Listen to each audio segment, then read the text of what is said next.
तो इस लेक्चर में हम लोग मैप काइनेज पाथवे के बारे में पढ़ेंगे।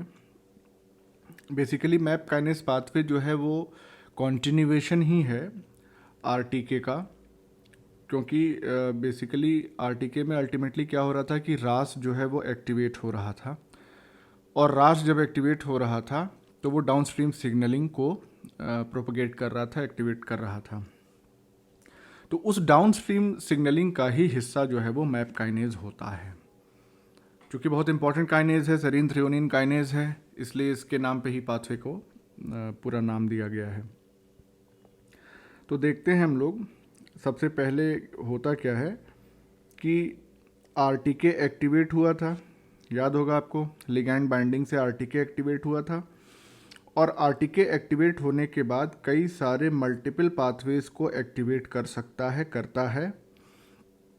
ये मल्टीपल पाथवेज जो हैं वो रास डिपेंडेंट पाथवे भी हो सकते हैं या रास इंडिपेंडेंट पाथवे भी हो सकते हैं। रास इंडिपेंडेंट पाथवे जो होते हैं ये क्या करते हैं, ये इन्वॉल्व करते हैं सेकंड मैसेंजर्स को। तो रास इंडिपेंडेंट पाथवे में हमारे सेकंड मैसेंजर्स आ जाते हैं। यहाँ पे ये जो दोनों पाथवे हैं, चाहे वो डिपेंडेंट पाथवे हो चाहे इंडिपेंडेंट पाथवे हो, इन दोनों को या इन दोनों पाथवेज़ को इन्वॉल्व करने के लिए या इस्तेमाल करने के लिए जो रिसेप्टर यूज़ होता है वो ईजीएफ या एपिडर्मल ग्रोथ फैक्टर रिसेप्टर होता है। तो इसीलिए इसको एज एन एग्जांपल हमने ले लिया कि इस ग्रोथ फैक्टर रिसेप्टर का इस्तेमाल करते हुए रास डिपेंडेंट पाथवे भी हो सकता है एक्टिवेट, और रास इंडिपेंडेंट पाथवे भी। तो ये चीज़ आपको समझनी है। तो सबसे पहले क्या हुआ कि आरटीके एक्टिवेट हुआ। आरटीके एक्टिवेट हुआ तो उसने इस रास को एक्टिवेट किया। रास का जो एक्टिवेशन होता है वो बहुत शॉर्ट ड्यूरेशन के लिए होता है, ज़्यादा लॉन्ग नहीं रहता इसका एक्टिवेशन। लेकिन जितनी भी देर रास एक्टिवेट होगा, रास क्या करेगा कि वो फर्दर एक्टिवेट करेगा किसको, डाउनस्ट्रीम सिग्नलिंग पाथवे को। तो डाउनस्ट्रीम सिग्नलिंग पाथवे को फिर से वो एक्टिवेट करेगा। अब ये जो डाउनस्ट्रीम सिग्नलिंग पाथवे है ये बेसिकली क्या है, एक सेरीन थ्रियोनिन फॉस्फोराइलेशन कैस्केड होता है। इसका मतलब ये हुआ कि डाउनस्ट्रीम सिग्नलिंग पाथवे में सेरीन थ्रियोनिन काइनेसिस जो है वो इन्वॉल्व होंगे, कई स्टेप में होगा, इसीलिए इसको कास्केड कह दिया। ठीक है, तो अब देखिए, इन सेरीन थ्रियोनिन फॉस्फोराइलेशन कास्केड में एक काइनेज जो है वो होता है मैप काइनेज। तो मैप काइनेज, मैप का फुल फॉर्म क्या है यहाँ पे, माइटोजन एक्टिवेटेड प्रोटीन। तो ये इसका फुल फॉर्म है।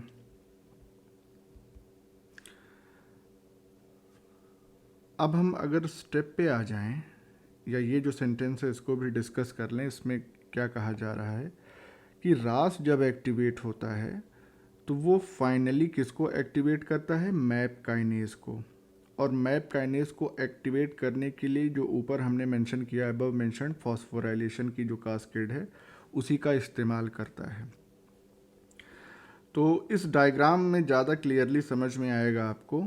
जैसे देखिए, सबसे पहले क्या हो गया कि यहाँ पे ड्रॉ तो नहीं किया हमने, लेकिन अगर यहाँ पे हम ड्रॉ कर दें कि जो रिसेप्टर था हमारा आरटीके वाला, तो इससे जब लिगैंड आके बाइंड करेगा, यहाँ पे लिगैंड सपोज करिए आके बाइंड किया, तो उसके बाद सारी प्रोसेस होने के बाद अल्टीमेटली ये रास जीटीपी जो है वो फॉर्म होगा, जो कि एक्टिव फॉर्म में है। तो पहले ये आरटीके रिसेप्टर जो है वो, या आरटीके ये काइनेज एंजाइम जो है ये एक्टिवेट होगा, और उसके बाद ये रास जीटीपी को फाइनली एक्टिवेट करेगा। तो रास यहाँ पे हमारा एक्टिवेट हो गया। अब ये एक्टिव रास जो है वो क्या करेगा, मेम्ब्रेन से अटैच्ड ये रैफ जो होता है, रैफ का मतलब क्या हो गया, rapidly accelerated fibrosarcoma, this is the full form of RAF. ये भी एक काइनेज है। तो रैफ भी एक काइनेज है, इसको एक्टिवेट करेगा तो ये रास जीटीपी जो है ये अटैच हो जाएगा एन टर्मिनल ऑफ द रैफ पे। तो एन टर्मिनल ऑफ रैफ ये हम दिखा रहे हैं यहाँ पे इस एरो के माध्यम से। इसके पास एक रेगुलेटरी डोमेन होता है और ये जो रेगुलेटरी डोमेन होता है रैफ का, ये रैस जीटीपी से इंटरैक्ट करता है, जिसकी वजह से रैफ एक्टिवेट हो जाता है। एक बार जब रैफ एक्टिवेट हो गया तो रैफ क्या है, रैफ एक सेरीन थ्रियोनिन फॉस्फोराइलेज है। तो ये सेरीन थ्रियोनिन रेसिड्यूज का फॉस्फोराइलेशन कराएगा। कहाँ कराएगा? कराएगा ये मेक पे। मेक फिर से एक काइनेज होता है, तो रैफ काइनेज हो गया, मेक भी काइनेज है। मेक जो है, मेक का फुल फॉर्म क्या होता है? माइटोजन एक्टिवेटेड प्रोटीन काइनेज। काइनेज देखो, इसको 2 बार काइनेज क्यों लिखा गया? क्योंकि मेक का काम क्या होगा। अच्छा, पहले स्टेप वाइज चलते, नहीं तो कन्फ्यूज़न होगी, अभी लास्ट में एक्सप्लेन करेंगे उसको। रैफ एक्टिवेट हुआ, उसने फॉस्फोराइलेशन किया मेक का, तो मेक एक्टिवेट हो गया। मेक ने क्या किया? मेक भी एक काइनेज है जो कि टायरोसिन थ्रियोनिन रेसिड्यू पे फॉस्फोराइलेट करता है। मेक ने मैप काइनेज को एक्टिवेट किया, यानी कि फॉस्फोराइलेट किया मैप काइनेज को, और वो एक्टिवेट हो गया। मैप काइनेज जो है वो क्या है? एक सेरीन थ्रियोनिन काइनेज है। ये मैप काइनेज जो है वो न्यूक्लियस के अंदर ट्रांसलोकेट हो सकता है, और न्यूक्लियस के अंदर ट्रांसलोकेट होने के बाद चूंकि ये काइनेज है तो ये फॉस्फोराइलेशन करेगा बहुत सारी प्रोटीन्स का, जिसमें हमारे ट्रांसक्रिप्शन फैक्टर्स भी इन्वॉल्व होते हैं। ट्रांसक्रिप्शन फैक्टर्स का फॉस्फोराइलेशन करके ये उनको एक्टिवेट करेगा, जिसकी वजह से मैप काइनेज जो है कई चीज़ों के कई तरीके के प्रोटीन्स के एक्सप्रेशन को रेगुलेट करता है। जैसे सेल साइकिल प्रोटीन्स हो गई, या डिफरेंशिएशन स्पेसिफिक प्रोटीन्स हो गई, जिसकी वजह से जो क्या कहते हैं उसको, स्टेम सेल्स हैं, वो डिवाइड करके और फिर मैच्योर होती हैं, डिफरेंशिएट होती हैं into specific type of cells. तो उस तरह की जो डिफरेंशिएशन स्पेसिफिक प्रोटीन्स हैं उनके भी एक्सप्रेशन को ये मैप काइनेज जो है वो रेगुलेट करता है। तो आप देख सकते हैं मैप काइनेज एक सेरीन थ्रियोनिन काइनेज है जो कि सेरीन थ्रियोनिन फॉस्फोराइलेशन करेगा। इसकी वजह से प्रोटीन की एक्टिविटी में चेंजेस होंगे या जीन के एक्सप्रेशन में चेंज आएगा। तो ये ओवरऑल स्टेप हमने देख लिया, बहुत सिंपल है।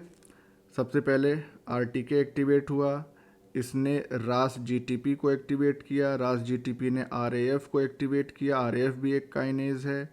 आरएएफ ने मेक को एक्टिवेट किया, मेक ने मैप काइनेज को एक्टिवेट किया, और ये मैप काइनेज जो है वो न्यूक्लियस में जाके जीन एक्सप्रेशन को चेंज कर रहा है या प्रोटीन्स की एक्टिविटी को चेंज कर रहा है। तो इतने स्टेप्स हो गए। अब इनको यहाँ पे सिंपली मेंशन कर दिया गया है, इन स्टेप्स को हमने मेंशन कर दिया है। तो यहाँ पे देखिए, तो मैप काइनेज जो पाथवे है इसमें क्या चीज़ें हैं? सबसे पहली बात तो बहुत सारे सेरीन थ्रियोनिन काइनेजेस इसमें इस्तेमाल होते हैं, लेकिन उनमें से 3 जो हैं वो सबसे ज़्यादा इम्पॉर्टेंट है, मोस्ट इम्पॉर्टेंट हैं इस कास्केड के मॉलिक्यूल्स। अब इसमें स्टेप क्या होता है वो तीनों इंक्लूड हो जाएंगे इन स्टेप्स में।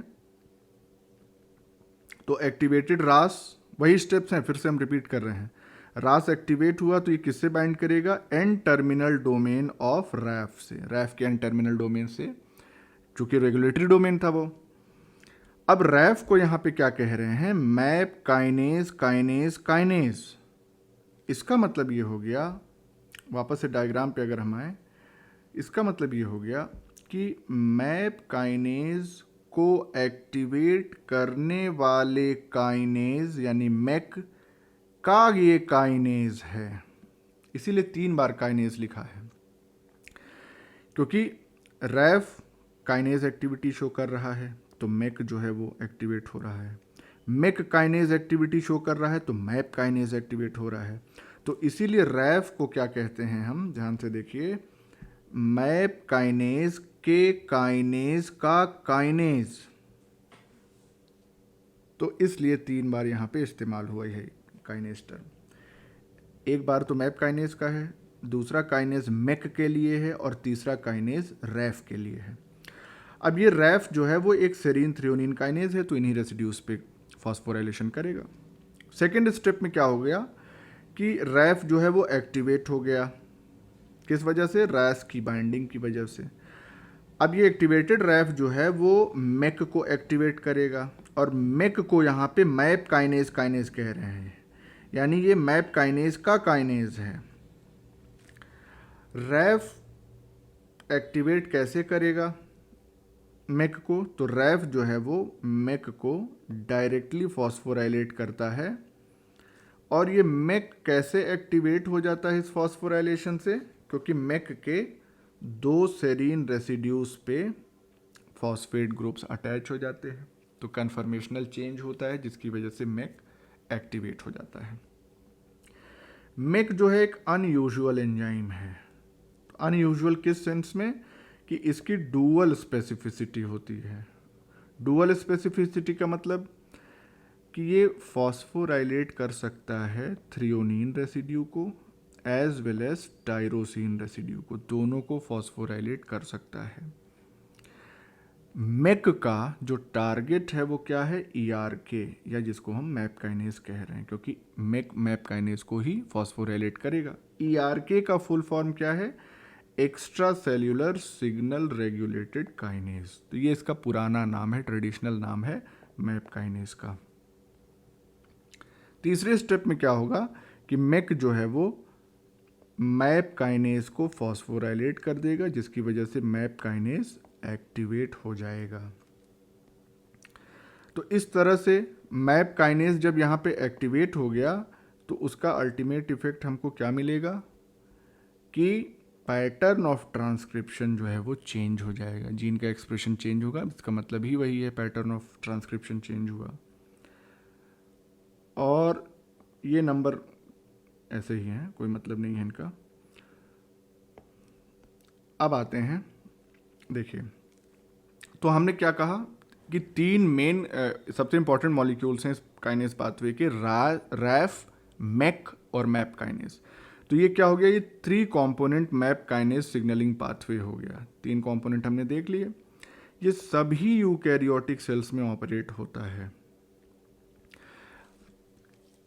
चूंकि बहुत वैरायटी के मैप काइनेज जो है वो प्रेजेंट हैं यूकैरियोटिक सेल्स में, तो उसका पर्पस भी है। पर्पस क्या है कि अलग अलग एक्स्ट्रा सेलुलर सिग्नल मॉलिक्यूल्स आएंगे, वो अलग अलग मैप काइनेज को एक्टिवेट करेंगे, और ये अलग अलग मैप काइनेजेस एक्टिवेट होने के बाद डिफरेंट रेस्पॉन्स जेनरेट करेंगे सेम सेल के अंदर।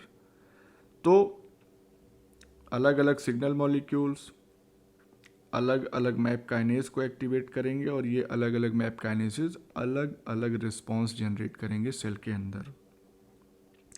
लेकिन ऐसी स्थिति में एक समस्या खड़ी हो सकती है। समस्या क्या है कि पूरी प्रोसेस जो है वो फॉस्फोराइलेशन पे ही डिपेंड कर रही है, और कई सारे मैप काइनेजेस अगर एक साथ एक्टिवेट हो जाएंगे तो हो सकता है एक पाथवे का दूसरे पाथवे को फॉस्फोराइलेट कर दे, तो सिग्नल ट्रांसमिशन में गड़बड़ी हो जाएगी। तो ऐसी स्थिति में इन सच केसेस क्या होता है? There is a chance of cross talk. एक पाथवे दूसरे से बात करने लगे, तो बात किस तरह से करेगा? फॉस्फोराइलेट करके। तो इस चीज़ को अवॉइड करना बहुत ज़रूरी है। क्रॉस टॉक नहीं होनी चाहिए, नहीं तो सिग्नल रिस्पॉन्स सही नहीं आएगा। तो सेल्स कैसे अवॉइड करती हैं इसको? स्कैफोल्ड प्रोटीन्स का इस्तेमाल करके। ये स्कैफोल्ड प्रोटीन्स जो होती हैं ये क्या करती हैं? ये बाइंड कर जाती हैं सभी या कुछ काइनेजेस से, हर एक मैप काइनेज मॉड्यूल में। तो मान लीजिए कि 20 मॉड्यूल चल रहे हैं, तो 20 से मैप ये बाइंड कर सकती हैं स्कैफोल्ड प्रोटीन, या उसमें से कुछ से बाइंड कर सकती हैं। बाइंड करने के बाद ये स्कैफोल्ड प्रोटीन से कॉम्प्लेक्स बना लेती हैं, जिससे स्पेसिफिसिटी मेंटेन रहती है, यानी कि उसका फॉस्फोराइलेशन दूसरा मैप काइनेज नहीं कर पाएगा जब तक कि स्कैफोल्ड प्रोटीन नहीं हटेगी वहाँ से। तो पाथवे स्पेसिफिक स्कैफोल्ड प्रोटीन्स होती हैं जो क्या करती हैं? कि किसी पर्टिकुलर पाथवे में जो सिग्नल ट्रांसड्यूसिंग काइनेज हैं वो उसी पाथवे के अगले स्टेप वालों को फॉस्फोराइलेट करे, दूसरे पाथवे में ना जाए। तो इस तरीके से अब जैसे क्रॉस टॉक का आप अगर डायग्राम यहाँ पे देखना चाहें तो ये इस तरीके से हमने मेंशन कर दिया है। ये सेल सिग्नलिंग, अभी ये तो फिर भी रिलेटिवली लेस कॉम्प्लिकेटेड है, इससे भी कॉम्प्लिकेटेड डायग्राम्स होते हैं जिसमें ओवरऑल सेल में जितनी सिग्नलिंग हो रही है वो एक साथ ड्रॉ करने की कोशिश की जाती है, जिसको समझ पाना बहुत मुश्किल है। वो बस सेल की कॉम्प्लेक्सिटी, सिग्नलिंग पाथवेज की कॉम्प्लेक्सिटी को दर्शाने के लिए वो डायग्राम्स होते हैं। तो ये उसमें से एक है, अभी ये भी कम ही है। So this was about map kinase. इसके बाद हम लोग IP3 डैग और PIP2 पाथवे जो है वो कवर करेंगे।